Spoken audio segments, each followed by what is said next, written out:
The torpedo hits USS West Virginia at 07:55 and 12 seconds on December 7th, 1941.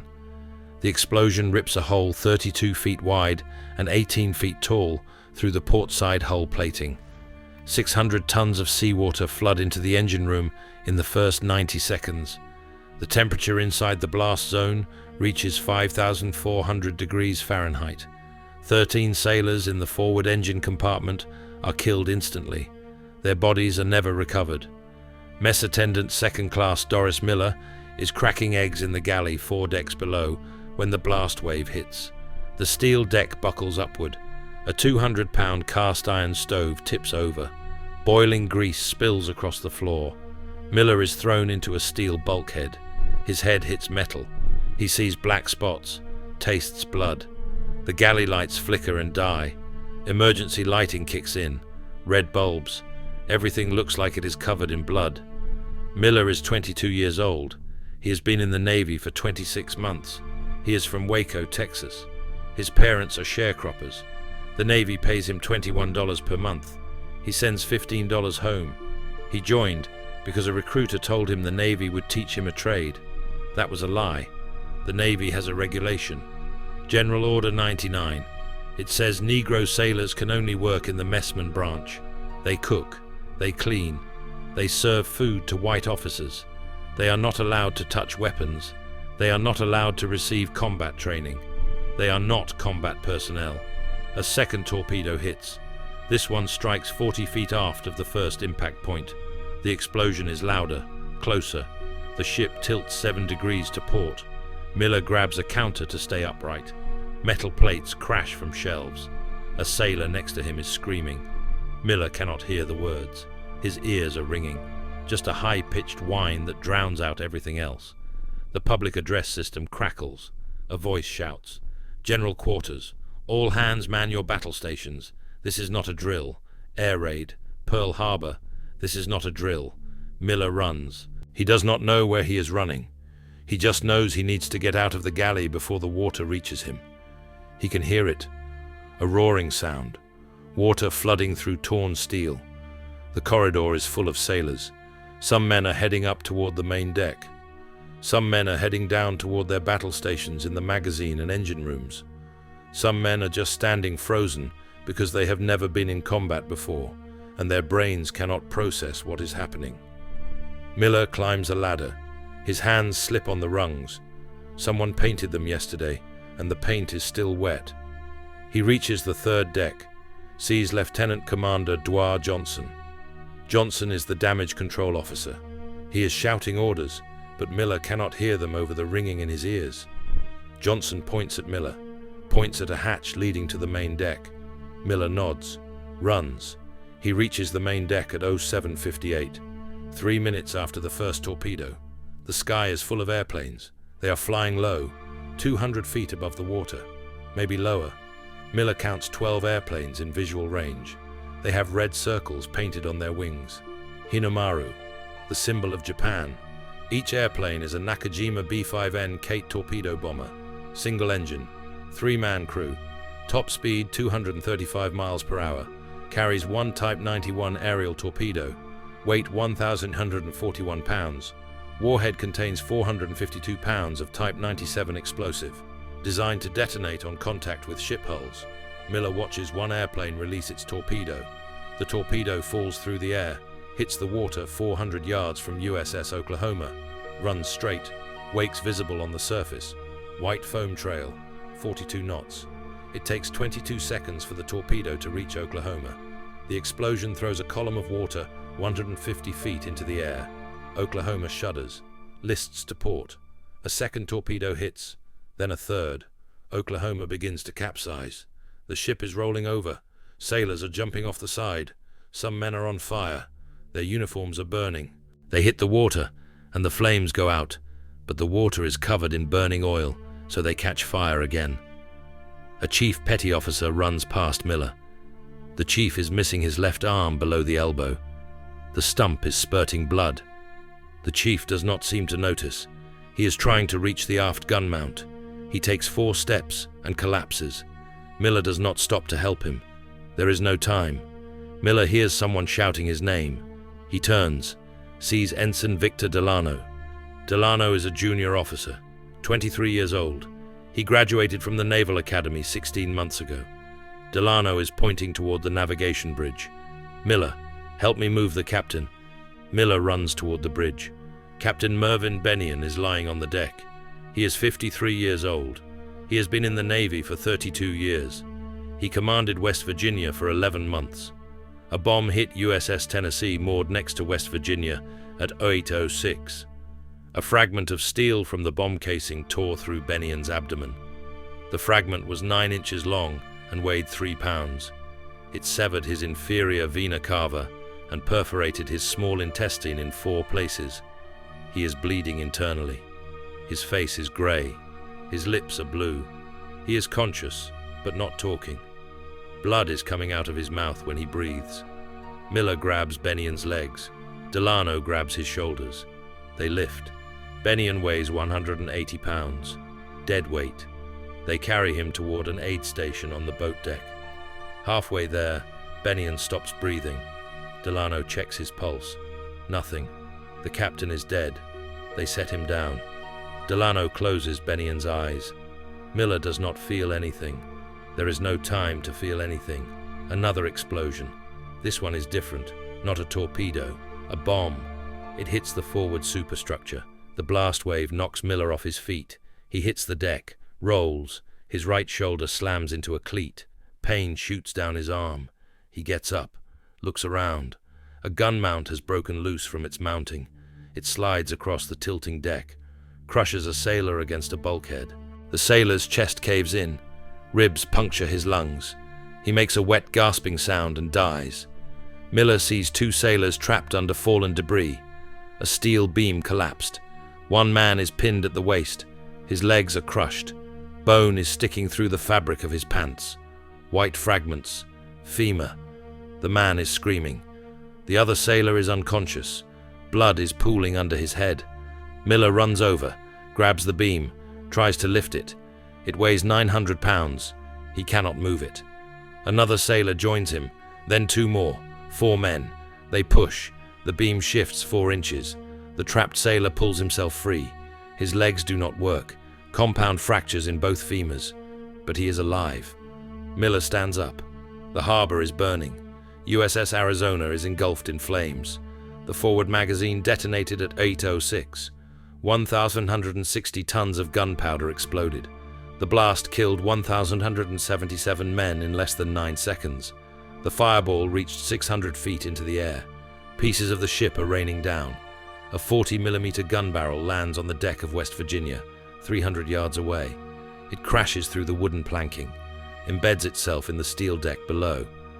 Then Miller hears something. A voice, close, desperate, shouting. "We need a gunner on the .50 caliber. Anyone. Does anyone know how to fire this weapon?" Miller turns, sees Lieutenant Frederick White. White is the ship's communications officer. He is 29 years old.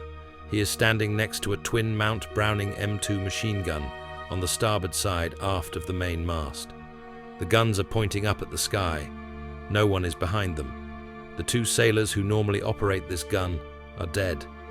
One man is slumped over the ammunition box. His head is missing, decapitated by shrapnel. The other man is lying on the deck. His torso is torn open. Intestines are spilling out onto the deck. White is shouting, "Who knows how to fire this gun? We need someone right now." Miller looks at the gun. He has never fired a weapon in his life. Navy regulations prohibit Negro sailors from receiving weapons training. He has watched other sailors operate the .50 caliber during practice drills. He knows the basic mechanics. You load the ammunition belt. You charge the weapon. You press the trigger. Bullets come out. That is it. Miller steps forward. "Sir, I will do it." White looks at Miller, looks at his white mess attendant uniform. White hesitates. This is a violation of General Order 99. Allowing a Negro sailor to operate a weapon is against regulations. White can be court-martialed for this. But there is no one else. Every trained gunner on the aft deck is dead or wounded. White makes a decision. Get on that gun. Shoot anything with a red circle. Miller runs to the gun mount. steps over the dead sailor with no head. Blood soaks into his white canvas shoes. He grabs the twin handles of the Browning M2. The gun is a M2HB heavy barrel model. Weight 84 pounds without ammunition. Length 65 inches. Barrel length 45 inches. Fires 50 caliber BMG rounds. Cartridge weight 1.7 ounces. Bullet weight 661 grains. Muzzle velocity 2,910 feet per second. Muzzle energy 13,350 foot-pounds. Rate of fire 450 to 600 rounds per minute. Effective range against aircraft 2,000 yards. Maximum range 7,400 yards. Miller does not know any of these specifications. He just knows the gun is heavy and the handles are slick with someone else's blood. He looks up. Japanese airplanes are circling. He sees a Mitsubishi A6M0, single-seat fighter. Top speed 331 miles per hour. Wingspan 39 feet. Armed with two 20mm cannons and two 7.7mm machine guns. The Zero is strafing. Machine gun bullets hit the deck near Miller. Sparks. Ricochets. One bullet passes 6 inches from his head. He hears the snap as it goes by.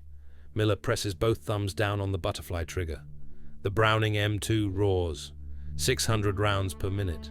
Every fifth round is a tracer. Red streaks cut through the smoke. Miller holds the butterfly trigger down for 12 seconds straight. 127 rounds leave the barrel. Brass casings eject, hit the deck, clatter, bounce.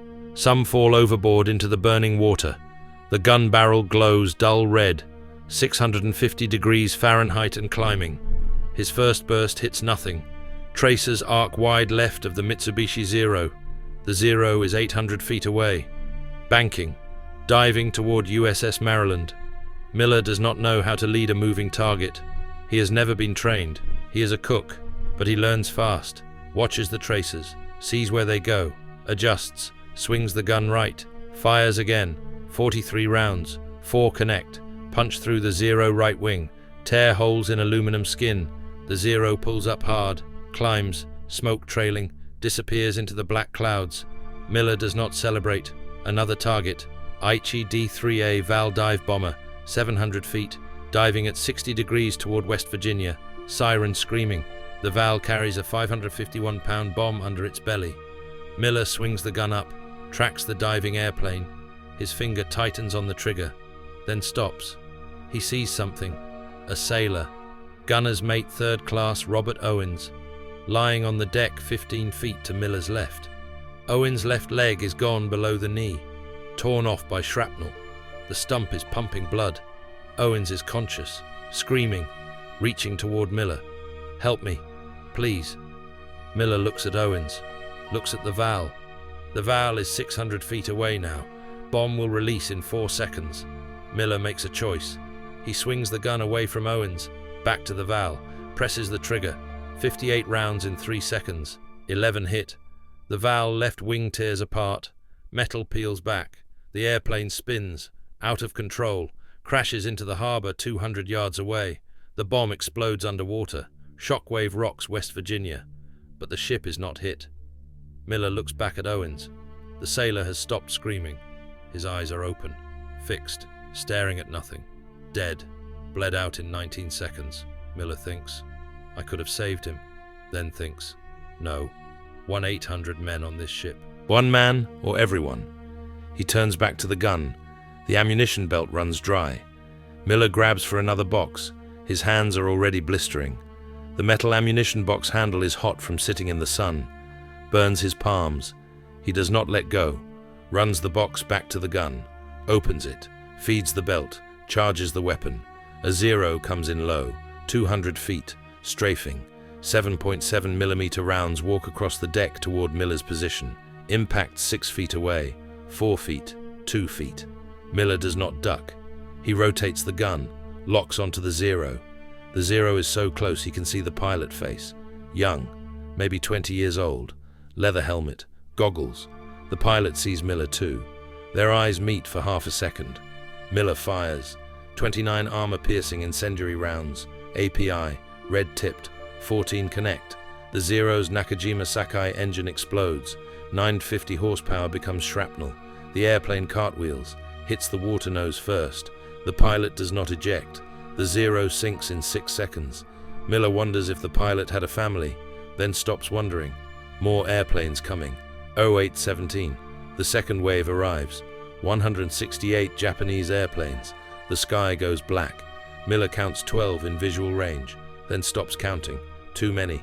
Vals begin diving, one after another. Sirens shrieking, bombs falling. One Val targets USS West Virginia aft section. Miller tracks it. His hands are shaking now, not from fear, from muscle fatigue. The M2 weighs 84 pounds. He has been holding it steady for 22 minutes. His shoulders burn. He ignores it. Fires. 64 rounds in 4 seconds. Most miss. The Val is diving at 320 miles per hour, but 6 rounds hit. Punch through the engine block. Oil sprays. Black smoke pours out. The Val pulls up, trails smoke, limps away toward the north. Miller does not know if it crashed later. He never finds out. Another Val, this one closer, 500 feet, diving steep. Miller leads it. Fires, 41 rounds, 8 hit. The Val canopy shatters. Glass explodes. The pilot slumps forward, dead. The airplane keeps diving. No one flying it. Hits West Virginia forward deck. Crashes through wooden planking. Fuel tanks rupture. 140 gallons of avgas ignites. Fireball erupts. Sailors caught in the blast. Miller watches 3 men burn. Their screams are high-pitched, inhuman. They run, jump overboard, hit the water. The water is covered with burning oil. They die anyway. Miller keeps firing. Another belt empty. He turns to grab a new box. Sees Lieutenant White. White is shouting something. Miller cannot hear him. His eardrums ruptured at 0811. Both of them. The overpressure from 600 rounds fired at close range destroyed his hearing. All he hears is ringing. High-pitched, constant. White is pointing at ammunition boxes 40 feet away near the aft turret. The boxes close to Miller are empty. All 14 of them. 1,470 rounds expended. White gestures. Go, get more. Miller runs. The deck is tilting. 28 degrees to port. West Virginia is sinking, settling on the harbor bottom. Water is flooding in through 7 torpedo holes. 3,000 tons of seawater inside the hull. The deck between Miller and the ammunition is on fire, burning avgas from the crashed Val. Miller runs through it anyway. His white pants catch fire. Flames crawl up his legs. He keeps running, reaches the ammunition boxes, grabs one, 35 pounds, runs back through the fire. His pants are burning. The cloth melts, sticks to his skin. He reaches the gun, drops the box, slaps at his legs. The flames go out. He looks down. His shins are black, charred. 2nd degree burns, some areas 3rd degree. White bone visible through burned flesh on his right ankle. He does not feel it yet. Shock masks the pain. He loads the new belt. A Nakajima Kate is approaching. Level flight. 150 feet above the water. Already released its torpedo. Turning away. Running. Miller rotates the gun. Tracks the Kate. Leads it by instinct. Fires. 47 rounds. 18 hit. The Kate fuel tank punctures. Avgas ignites. The airplane explodes. Orange fireball. Debris rains into the harbor. 3 crew members dead. Miller does not react. Just scans for the next target. EO824. Miller has been firing for 29 minutes without stopping. His vision is tunneling. Peripheral sight going dark. Dehydration. Blood loss from the burns. Exhaustion. He blinks, forces his eyes to focus. Another Val diving. He tracks it. His hands slip on the gun handles. Blood and blisters. He tightens his grip. Pain shoots through his palms. He fires anyway. 73 rounds. 19 connect. The Val nose cone disintegrates. The bomb releases early. Falls. Hits the water 50 feet from West Virginia. Explodes underwater. The shockwave hits the ship. More hull plates buckle. More flooding. The ship lists further. 31 degrees now. A Zero comes in fast. 100 feet altitude. Miller swings the gun. Too slow. The Zero is passed before he can fire. Then another Zero. Right behind the first. Miller leads this one. Fires. 84 rounds. 21 hit. The Zero canopy shatters. The pilot is hit. Multiple impacts. Head, chest, arms. Blood sprays inside the cockpit. The airplane veers left. Hits the water. Cartwheels. Breaks apart. Miller is already tracking the next target before the Zero sinks. 0832. Lieutenant Commander Roscoe Hillenkoetter runs past. He is shouting, "Abandon ship! Abandon ship! All hands to the lifeboats!" Miller does not hear him. Hillenkoetter grabs Miller's shoulder. Miller turns, looks at him. Hillenkoetter points at the water, points at the railing. Abandon ship. Miller looks at the sky, sees more airplanes, 6 Vals in formation, diving. He looks back at Hillenkoetter, shakes his head. Hillenkoetter stares at him for 3 seconds, then understands. This Negro cook is staying at the gun. Hillenkoetter nods, runs toward the lifeboats. Miller turns back to the Vals. They are diving in sequence, one after another. Miller tracks the lead Val, fires, 61 rounds. The Val tail section shreds. The airplane loses control, spins, crashes. Second Val. Miller fires. 44 rounds, 15 hit. The Val catches fire, pulls out of the dive, trails smoke. Third Val. Miller fires. The gun jams, bolt locked forward. Miller pulls the charging handle. Nothing. He looks down, sees the problem. A split casing. Brass is jammed in the chamber. He has no tools, uses his fingers. The brass is hot, burns his fingertips. He pulls it out. Blood on his fingers. Charges the weapon. The bolt slams home. He fires. The third Val is past. Too late. The bomb hits USS Tennessee. Massive explosion, fire and smoke. Miller curses. First words he has spoken since grabbing the gun. Keeps firing at the next target. 8:39. The Japanese airplanes begin withdrawing. They have dropped their bombs, fired their torpedoes. Now they fly north, back to their carriers. Miller tracks them, fires at a retreating Kate. 38 rounds, 12 hit. The Kate engine smokes, but it keeps flying, disappears into the distance. Miller keeps the gun aimed, scans the horizon, looks for more targets. Nothing comes.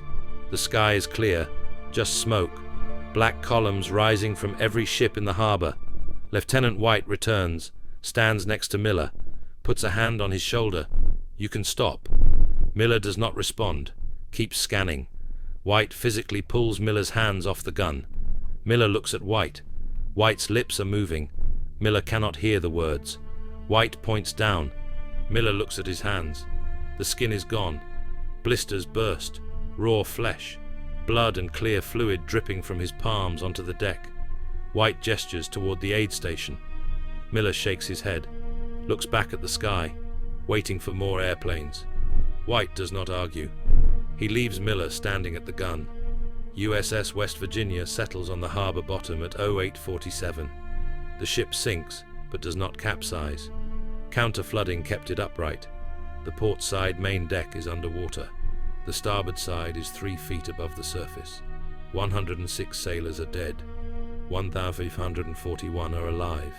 Most of the living are abandoning ship, jumping into the water, swimming toward Ford Island. Miller does not abandon ship. He stands at the gun mount, hands on the weapon, scanning the sky. He stands there for 11 more minutes. No more airplanes come. At 0858, a chief petty officer climbs up to the gun mount. Chief Warrant Officer Harold Lee. Lee sees Miller, sees the blood, the burns, the white uniform that is no longer white. Lee does not know Miller's name, does not know he is a mess attendant, just sees a sailor who stayed at his post. Lee salutes him. Miller does not see the salute. He is still watching the sky. Finally, at 0904, Lieutenant White and 2 corpsmen return. They physically pull Miller away from the gun. Miller resists, tries to return to the weapon. White holds him. "You did your job. It is over." Miller stops fighting. His legs buckle. The corpsmen catch him, lower him to the deck. One corpsman looks at Miller's hands. Jesus. The other corpsman looks at his legs. 3rd degree burns on both shins. Bone visible through charred flesh. How is he still standing? They carry Miller to an aid station on Ford Island. A Navy doctor examines him. Ruptured eardrums, 2nd and 3rd degree burns, severe blisters, dehydration, muscle strain. The doctor asks how long Miller was firing. White answers, 44 minutes, non-stop. The doctor looks at Miller, then at White. That should have killed him. White looks at Miller. It almost did. Miller is given morphine, bandaged. His burns are dressed. He is placed on a cot. He does not sleep. He stares at the ceiling, wonders if they will court-martial him for touching a weapon, wonders if Lieutenant White will be punished for giving the order, wonders how many of those Japanese pilots had families, wonders if gunner's mate Owens would still be alive if Miller had helped him instead of firing at the valve. The morphine takes effect. His vision goes dark. Mess Attendant First Class Leonard Harrell is dead. Miller finds him at 09:43. The body is in a row of corpses on Ford Island. 183 bodies. Lined up on the tarmac, covered with white sheets. Miller walks past them, looking at boots. Harrell's boots are size 9, worn leather, scuffed heels. Miller finds them 47 bodies in. He lifts the sheet. Harrell's face is gone, burned away. The hot grease spill in the galley when the first torpedo hit killed him 3 hours after Miller left. Harrell bled to death alone. No one helped him. Everyone was fighting fires or abandoning ship. Miller stares at what is left of his friend. Thinks, I could have saved him. Then thinks, no, I chose to fire the gun. Harrell died so 1,541 others could live. The math works. His conscience does not. Miller drops the sheet, walks away. His legs barely work. The burns have stiffened. Each step tears the gauze wrapped around his shins. Fresh blood seeps through, soaks into his white pants. They are no longer white, black with soot, red with blood, brown with mud and oil. A Navy corpsman runs after him. Sir, you need to return to the aid station. Miller ignores him, keeps walking toward the water. Pearl Harbor is still burning. 11:47 in the morning, 4 hours since the attack ended. USS Arizona is a tomb. 1,177 men dead, most killed instantly when the forward magazine exploded at 8:06. The fireball reached 600 feet into the air. The blast was heard 15 miles away. Now the ship sits on the bottom, only the superstructure visible. Oil leaks from ruptured tanks, burns on the water surface. Black smoke rises. USS Oklahoma capsized at 8:08. The ship rolled 150 degrees, settled upside down. 429 men are trapped inside. Miller can hear them. Faint banging. Metal on metal. Sailors trapped in air pockets, pounding on the hull, screaming for help. Rescue crews are cutting through the steel with acetylene torches. Each cut takes 40 minutes. Each compartment opened reveals 3 or 4 men, alive or dead. Hard to predict which. 32 men have been rescued so far. Miller hears the banging, wonders how long until the air runs out. A jeep pulls up. Lieutenant Junior Grade Victor Delano steps out. His left arm is in a sling. Shrapnel wound from the bomb that killed Captain Bennion. Miller. Admiral Kimmel wants to see you. Miller does not turn around. Keeps staring at USS Oklahoma. The banging continues. Delano walks over. Stands next to him. Admiral Kimmel. Now. That is an order. Miller looks at him. Will he court-martial me? Delano does not answer. Just points at the jeep. They drive to Pacific Fleet headquarters. The building is chaos. Officers shouting, telephones ringing, messengers running, reports coming in. 2,403 Americans dead, 1,178 wounded, 21 ships sunk or damaged, 188 aircraft destroyed. The Japanese lost 29 aircraft, 64 airmen killed, 5 midget submarines sunk. The attack was a success, a devastating success. Someone will be blamed. Miller wonders if it will be him. Delano leads Miller to an office. Admiral Husband Kimmel is inside, 59 years old, 4-star admiral. His career is ending. He knows it. In 10 days he will be relieved of command, blamed for unpreparedness. But right now he is still in charge. He looks up when Miller enters, sees the burns, the blood, the exhaustion. Sit. Miller sits. Kimmel slides a paper across the desk. This is a report from Lieutenant Frederick White. It states you operated a Browning M2 for 44 minutes, fired 1,470 rounds, shot down 4 enemy aircraft, damaged 6 more, refused to abandon your post when ordered. Is this accurate? Yes, sir. Kimmel leans back. You violated General Order 99. Negro personnel cannot operate weapons. The punishment is dishonorable discharge. Do you understand? Yes, sir. Kimmel is silent for 5 seconds.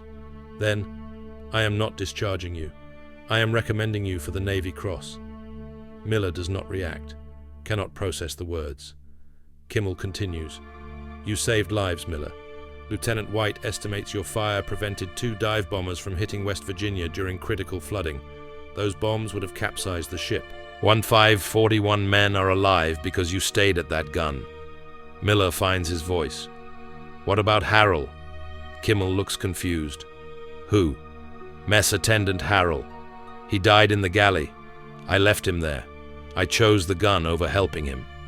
Kimmel stares at Miller, then speaks slowly. You made the right choice. 1 man or 1541. The math is clear. Miller looks down at his hands. The math is clear, but the guilt is not. Kimmel signs the report. You are dismissed. Miller stands, turns to leave. Miller. Kimmel is looking at him. One more thing. You cannot discuss this. Not the medal, not the details. The Navy is not ready to explain why a mess attendant was more effective than trained gunners. Do you understand? Miller understands perfectly. They want him to be a hero in silence. Yes, sir. Miller walks out. Delano is waiting. He tries to say something. Miller does not listen, just walks past, out of the building, back toward the harbor.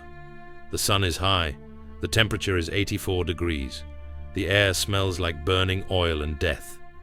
Miller reaches the shore, looks across at USS West Virginia. The ship is still smoldering. Small boats circle it. Rescue crews are still pulling bodies from the water. 106 dead. Miller wonders how many he knew. A sailor walks past, stops. You are the cook, the one who shot down the Jap planes. Miller does not respond. The sailor keeps talking. My brother was on West Virginia. He said you saved the ship. Said you refused to leave the gun even when it was sinking. Miller looks at him. What is your brother name? Seaman Miller Thomas. Miller remembers him. A radar operator. Young. 19 years old. From Ohio. Did he survive? The sailor smiles. Yes. Because of you. He extends his hand. Thank you. Miller stares at the hand. In 1941, white sailors do not shake hands with Negro mess attendants, but the sailor does not lower his hand, just waits. Miller shakes it. The grip is firm. You are a hero. Miller does not feel like one. He feels like a man who made impossible choices, who let one friend die to save strangers, who killed young men who probably had mothers and fathers and brothers and sisters waiting for them in Japan. But he nods. The sailor walks away. Miller stands alone. The harbor is loud. Rescue crews shouting, torches cutting, men screaming inside USS Oklahoma, banging on steel, running out of air. Miller makes a decision. He walks toward a rescue boat. A chief petty officer is organizing cutting crews. Miller approaches. I can help. The chief looks at him, sees the burns, the bandages. You can barely walk. Miller looks at USS Oklahoma. I can hold a torch. I can cut steel. The chief hesitates, then nods. Get in the boat. They motor over to Oklahoma. The hull is massive. 583 feet long, 27,500 tons, upside down. The propellers are sticking up out of the water. The keel is exposed, barnacles and rust. The rescue crew has marked locations. X marks drawn in chalk where they hear banging. 14 X marks. 14 possible survivors. Maybe more, maybe less. Miller is handed an acetylene torch, shown how to light it. The flame is white hot, 6,300 degrees Fahrenheit. He is told to cut along a marked line, 18 inches, through steel that is 7-8 inch thick. It will take 30 minutes. Miller positions the torch, presses the trigger. The flame shoots out. He touches it to the steel. Metal glows red, then orange, then white. Begins to melt. He moves the torch slowly, cutting. Sparks fly, land on his arms, burn through his uniform. He does not stop. The banging inside gets louder. Whoever is trapped can hear the cutting, knows help is coming. Miller cuts for 32 minutes. His arms shake. The burns on his legs throb. He ignores everything, focuses on the line. The section of hull falls away. A sailor inside, Seaman Richard Carmichael, 21 years old, from Pennsylvania, alive, soaked in oil, coughing, crying.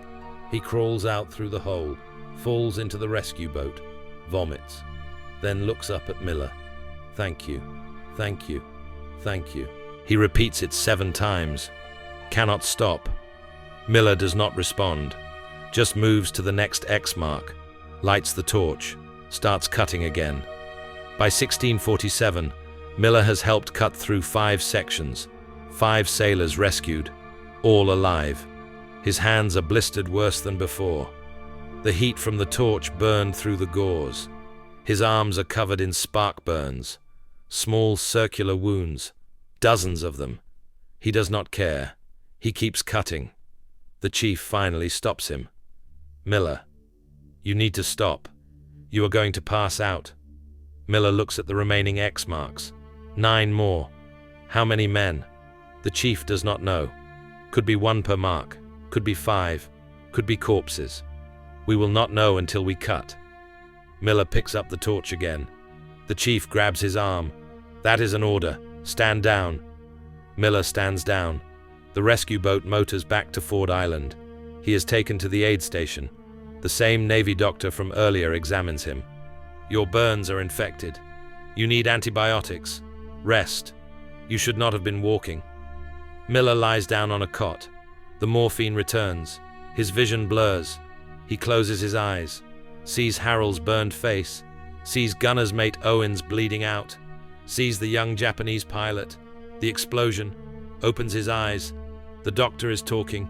You are a hero. Everyone is talking about what you did. Miller does not feel like a hero. He feels tired. The morphine pulls him under. He wakes at 22:14. December 7th is almost over, the worst day in American military history. Miller sits up, looks around the aid station.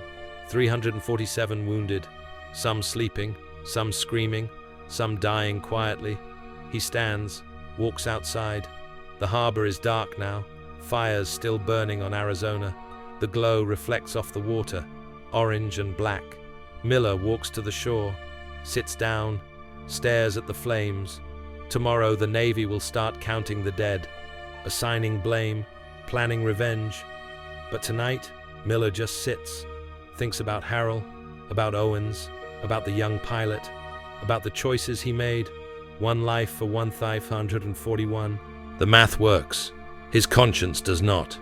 He sits there until dawn, watching the harbor burn. May 27th, 1942, 10:14 in the morning, Pearl Harbor, Hawaii. The ceremony platform is built on Ford Island. 400 sailors stand in formation, dress whites, polished shoes, perfect rows, admirals, captains, officers, enlisted men, photographers, journalists. A Navy band plays the Star-Spangled Banner. Everyone salutes. The flag rises. The music stops. Doris Miller stands at attention. He is 23 years old. He has been in the Navy for 32 months. His white uniform is new, pressed, no bloodstains, no burn marks. His hands are scarred, thick tissue where blisters healed wrong. His hearing is damaged, 40% loss in both ears. The ruptured eardrums never fully repaired. He wears the scars under his sleeves, 2nd and 3rd degree burn scars on both legs, white tissue, keloid formation. The doctors said he was lucky. He does not feel lucky. Admiral Chester Nimitz walks onto the platform, 57 years old, 4-star admiral, Commander-in-Chief of the United States Pacific Fleet. He replaced Admiral Kimmel in December 1941. Kimmel was blamed for Pearl Harbor, relieved of command, his career destroyed. Nimitz inherited a shattered fleet, 2,403 dead, 21 ships damaged or sunk, the worst defeat in American naval history. 6 months later, Nimitz is rebuilding. The Battle of Midway happened 3 weeks ago, June 4th to 7th. 4 Japanese carriers sunk. The tide is turning, America is winning, and today Nimitz is here to honor a hero, Miller. Nimitz's voice is loud, clear. Miller steps forward, salutes. Nimitz opens a box. Inside is the Navy Cross, a bronze cross, dark patina, suspended from a blue and white ribbon, the second highest decoration in the United States Navy. Only the Medal of Honor ranks higher. In May 1942, Miller is the first African American to receive it, ever, in the entire history of the United States Navy. Nimitz reads from a paper. For distinguished devotion to duty, extraordinary courage, and disregard for his own personal safety during the attack on Pearl Harbor, territory of Hawaii, December 7, 1941. While serving as a mess attendant second class aboard USS West Virginia, Mess Attendant Miller, without prior training in the operation of weapons, manned a Browning M2 machine gun and engaged enemy aircraft for approximately 45 minutes. His actions resulted in the confirmed destruction of multiple hostile aircraft and prevented additional damage to his ship, directly contributing to the survival of 1,441 crew members. Nimitz pins the medal on Miller's chest. The weight is 0.8 ounces. Miller can barely feel it. Nimitz salutes him. Miller salutes back. Cameras flash. Photographers shout, "Over here. Look this way. Smile." Miller does not smile, just stands at attention. Nimitz shakes his hand. "Well done, sailor." Miller says nothing. The ceremony ends. The band plays Anchors Away. Everyone claps. Miller is surrounded. Reporters, microphones, questions shouted over each other. How many planes did you shoot down? Were you scared? What were you thinking? Did you know you were saving the ship? Miller answers the same way he was instructed. "I did my duty. That is all." The reporters want more. Miller gives them nothing. A Navy public affairs officer steps in. "That is all for today. No more questions." The reporters leave, disappointed. A white sailor approaches. Gunner's mate first class, Thomas O'Brien, 28 years old, from Boston. He served on USS West Virginia. He was one of the trained gunners. He fired a 5-inch gun during the attack. He shot down 1 airplane. Miller shot down 4. O'Brien extends his hand. "You deserve that medal. You saved my life." Miller shakes his hand. "You would have done the same." O'Brien nods. "But I had training. You did not. That makes what you did more impressive." Miller does not know what to say, just nods. O'Brien walks away. Miller returns to his barracks. He is stationed at Naval Station Pearl Harbor now. Temporary assignment while his burns healed. He has been here for 5.5 months, doing light duty, mostly administrative work, filing reports, answering mail. The Navy receives hundreds of letters about him, from civilians, from soldiers, from black communities across America. They call him a hero. They say he proves that Negro sailors can fight, that they deserve combat roles, that segregation is wrong. Miller reads some of the letters, does not know how to respond. One letter is from his mother, Henrietta Miller, from Waco, Texas. She is 51 years old. She cleaned houses for 30 years. She writes in simple language, careful handwriting. She says she is proud. She says the whole neighborhood came to see the newspaper article about the medal. She says people in Waco are talking about him. She says she prays for him every night. Miller folds the letter, puts it in his locker. He has not been home in 28 months. He wonders if he will see her again. June 12, 1942. Miller submits a formal request, transfer to combat duty. He wants to serve as a gunner. He proved he can do it. 4 confirmed kills, 1,470 rounds fired, 44 minutes under fire. He has more combat experience than most gunners in the fleet. The request is denied. Reason given. General Order 99. Negro personnel can only serve in the messman branch. The order has not changed. The Navy is not ready to change it. Miller is a hero, but he is still a cook. July 3, 1942. Miller is transferred to USS Indianapolis, heavy cruiser, CA-35, Portland class, 6'10" feet long, crew of 1,269. Miller is assigned to the galley, mess attendant first class. He was promoted after receiving the Navy Cross. His pay increased from $21 per month to $54 per month. He sends $40 home to his mother, Keeps $14 for himself. He cooks. He serves food. He cleans dishes. He does not fire weapons. He is not allowed. The crew of Indianapolis knows who he is.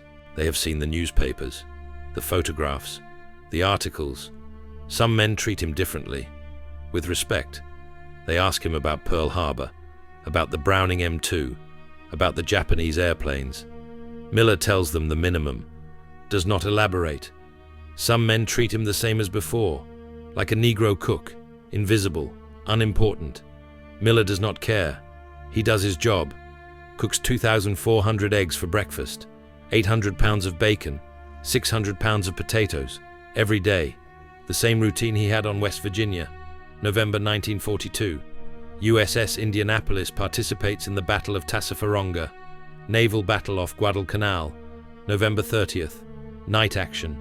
Indianapolis fires 219 rounds from her 8-inch guns. Engages Japanese destroyers. Miller is in the galley when the battle starts. He hears the guns, feels the ship shake. He wants to be on deck. Fighting. He is not allowed. He stays in the galley. Cooks. The battle lasts 38 minutes. Indianapolis survives. Miller never fires a shot. May 1943. Miller is transferred again. USS Liscombe Bay, Casablanca-class escort carrier, CVE 56, 512 feet long, crew of 916, commissioned in April 1943, brand new ship. Miller is assigned as mess attendant first class. Same job, same duties, cook, serve, clean. The crew of Liscombe Bay is younger. Many are fresh from training. They have heard of Miller. Some ask for autographs. He refuses. He is not a celebrity. He is a cook. Liscombe Bay deploys to the Pacific. September 1943. The ship participates in the Gilbert Islands campaign, supporting amphibious landings, providing air cover. Miller is in the galley, cooking. The ship operates 24 hours per day. Miller works 12-hour shifts, 06 hours to 18 hours, then again from 18 hours to 06 hours every other day. He is tired, always tired, but he does his job. November 20th, 1943. Liscombe Bay arrives at Mackinac Atoll, part of Operation Galvanic, the invasion of the Gilbert Islands. The ship launches aircraft, provides support for Marines landing on Butaritari Island. The operation is successful. The island is secured in 4 days. Liscombe Bay remains on station, providing air support, anti-submarine patrols. The crew is exhausted. They have been at battle stations for 73 hours. They rotate shifts, try to sleep. Miller works, cooks. The galley never stops. November 23rd, 1943, 23:47. Miller finishes his shift. He is exhausted. He has been awake for 19 hours. He walks to his berthing compartment, lies down in his rack. The compartment is hot, humid, smells like sweat and diesel. 94 men sleeping in racks, stacked 3 high. Miller closes his eyes, thinks about his mother, about Harold, about gunner's mate Owens, about the young Japanese pilot. He thinks about the choices he made on December 7th, 1941. 1 life for 1,541.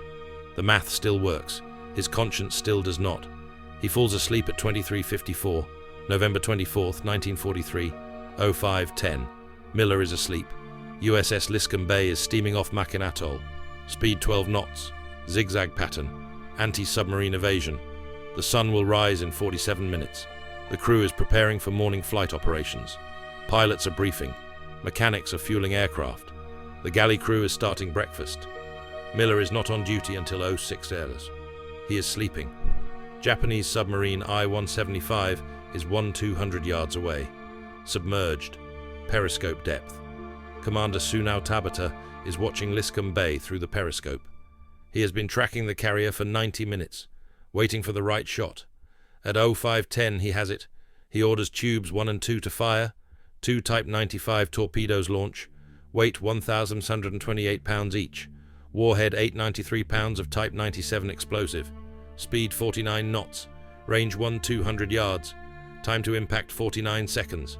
Miller is dreaming. He is back on USS West Virginia, December 7th, 1941. He is at the Browning M2, firing, tracers cutting through smoke, Japanese airplanes diving, explosions, fire. He sees the young pilot. Their eyes meet. The pilot mouths something. Miller cannot hear it. The dream shifts. He is in the galley. Harrell is there. Face burned. He is saying something. Miller cannot understand. The dream shifts again. He is underwater, sinking. Cannot breathe. Cannot swim. Darkness closing in. At 05:11 and 18 seconds, the first torpedo hits USS Liscombe Bay on the starboard side near the aft aircraft bomb magazine. The magazine contains 58 bombs, total weight 34,800 pounds of high explosive. The torpedo detonates. The magazine detonates. The combined explosion is catastrophic. The blast rips the ship apart. The stern section separates, sinks immediately. The forward section is engulfed in fire. The flight deck collapses.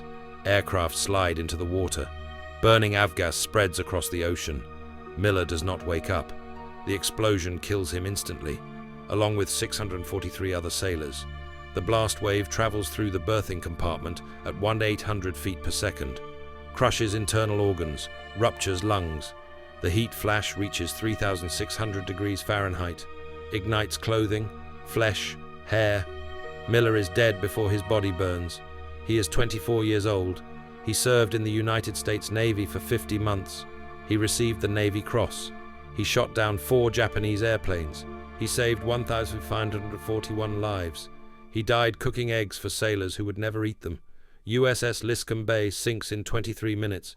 272 survivors, 644 dead. The worst loss of life on an American aircraft carrier in World War II. Doris Miller is one of the dead. His body is never recovered.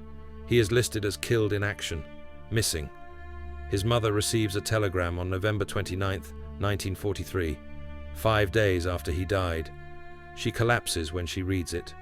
The neighborhood in Waco comes to her house. They pray, they cry. She keeps the Navy Cross, hangs it on the wall, never takes it down. She dies in 1956. The medal is buried with her. In 1973, the Navy names a frigate after Doris Miller, USS Miller, DE 1091, Knox class, the first Navy ship named after an African American. In 2020, the Navy announces a new aircraft carrier, USS Doris Miller, CVN 81, Gerald R. Ford class.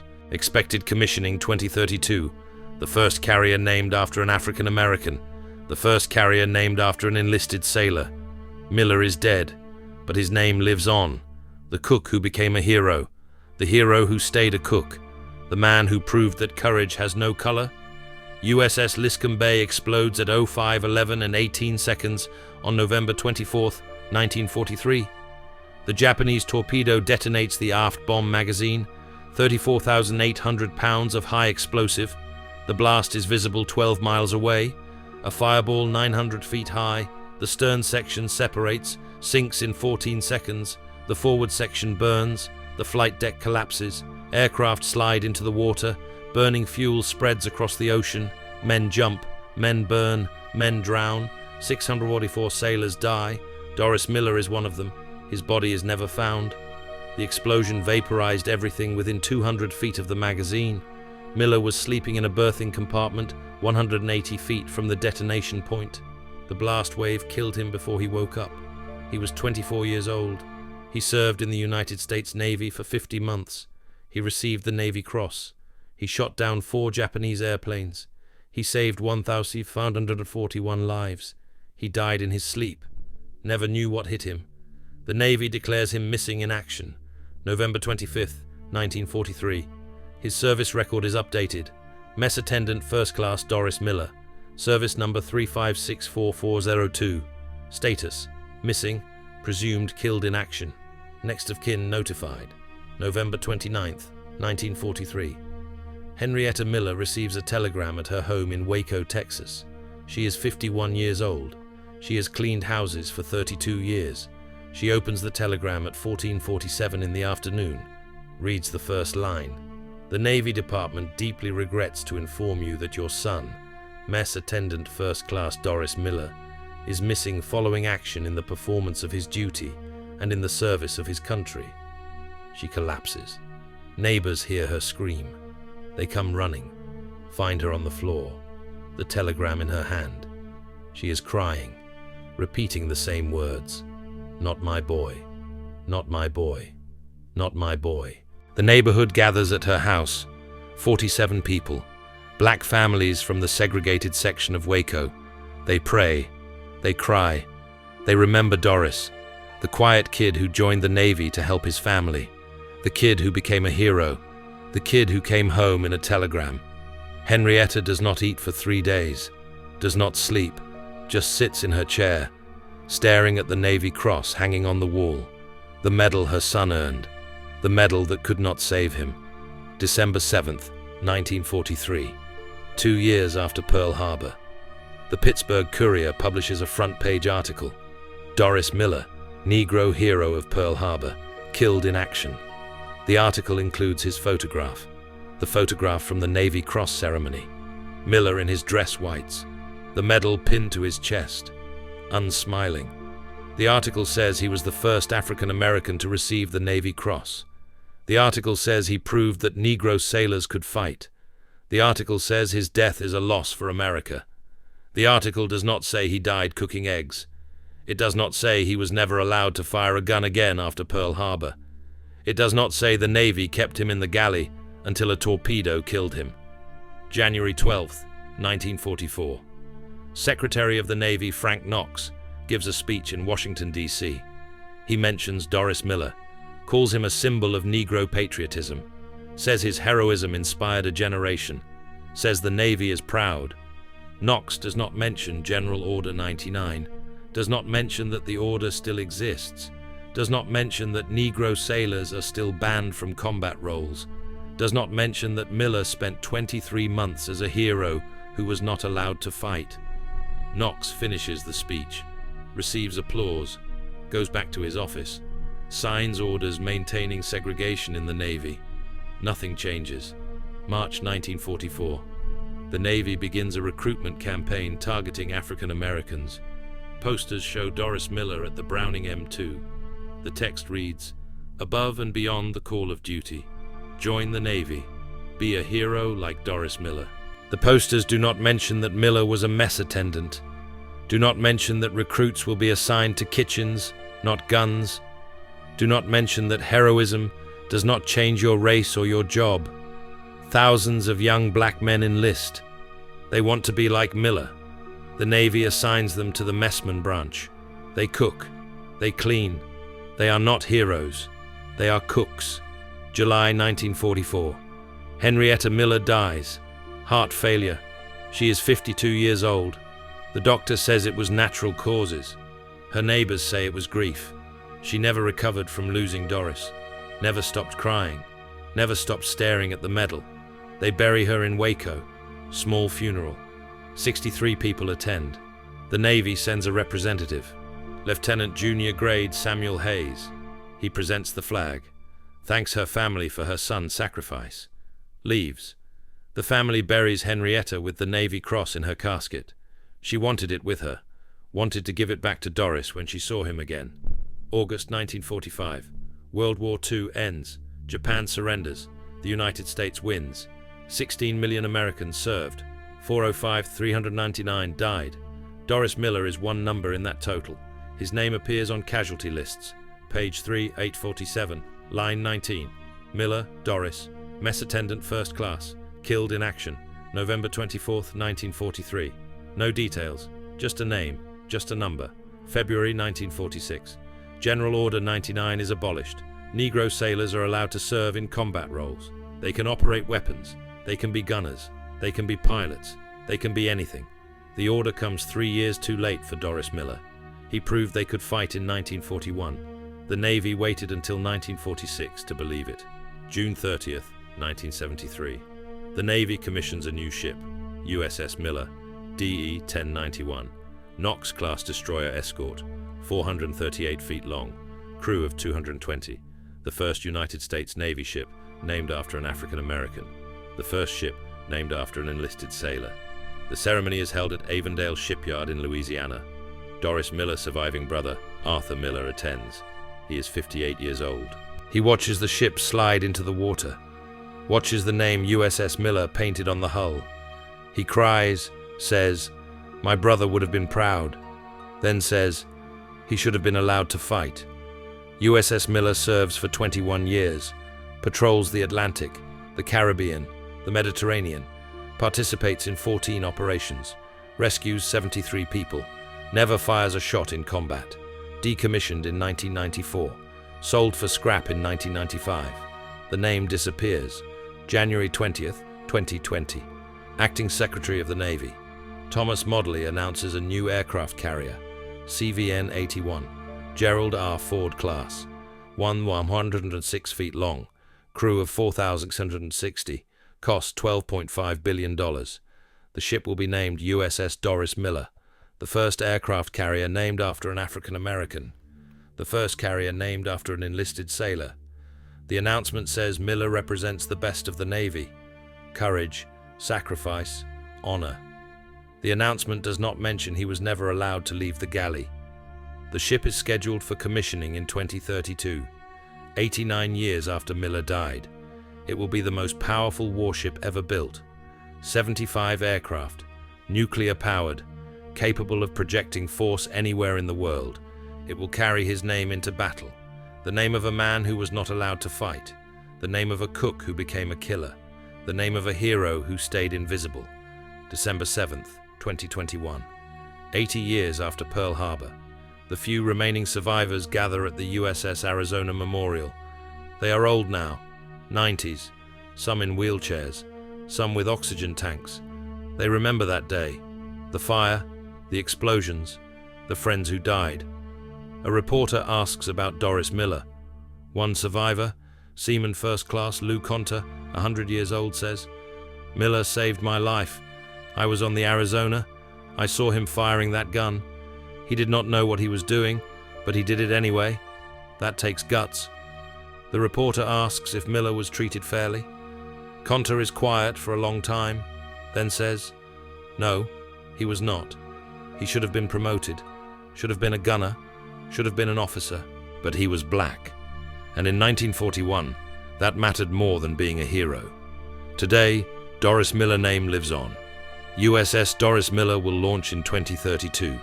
His face is on postage stamps. His story is taught in schools. He is called a pioneer, a trailblazer, the first black hero of World War II.